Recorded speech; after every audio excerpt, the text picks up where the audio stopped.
So the issue of pollinator health is a complex one, and many researchers in this field have identified a number of different factors, including parasitic mites, diseases, and other stresses that have impacted pollinator health over the past several years.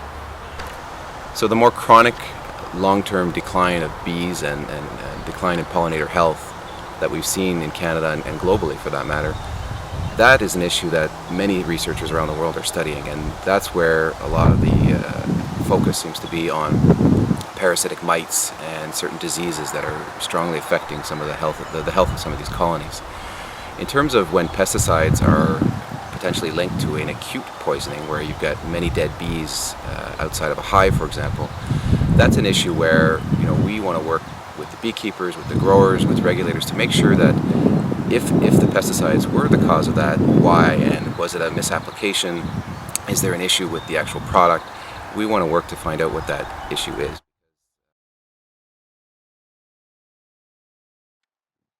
So we know that pollinators are absolutely critical for agriculture and for pollinating certain crops that just wouldn't grow without their services. We also know that pesticides are absolutely critical for protecting those crops, and we know that food production would drop by at least 40% without the use of pesticides today.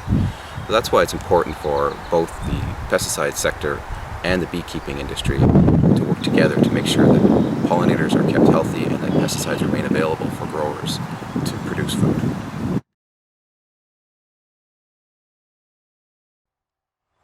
Farmers use treated seed because it allows some protection to that seed when it's in the soil and also to the seedling as it grows up.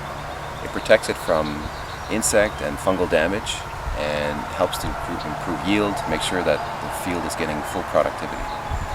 What it also does is it uses a very, very minimal amount of product, and so it avoids having to treat an entire field, for example, and spray the entire field for insect damage or fungal problems.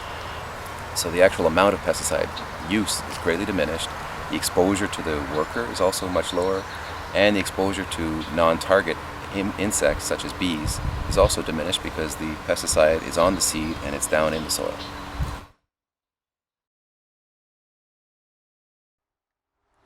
The pesticide regulatory process is a very stringent one, and in Canada and most parts of the world, there are specific studies required to gauge the impact of pesticide potentially on pollinators, on bee health in particular.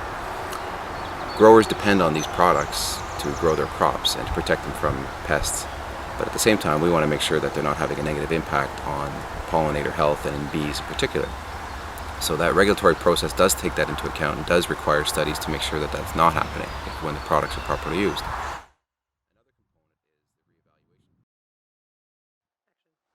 The plant science industry takes bee health very seriously, and many of the companies involved in pesticide production have full-scale bee health laboratories to gauge the impact of their products on bees. And all of this research and development goes into a product before it ever reaches the regulators for approval. Then with the regulatory process, all of those studies are examined and looked at and reviewed to make sure that the pesticides can be used safely without negative impacts on pollinators. Now, our industry also has a number of stewardship initiatives to make sure that products are properly taken care of through their life cycle, and we also develop a number of best management practices to ensure that growers are able to use the product safely and properly so that there aren't negative impacts on the use of these products.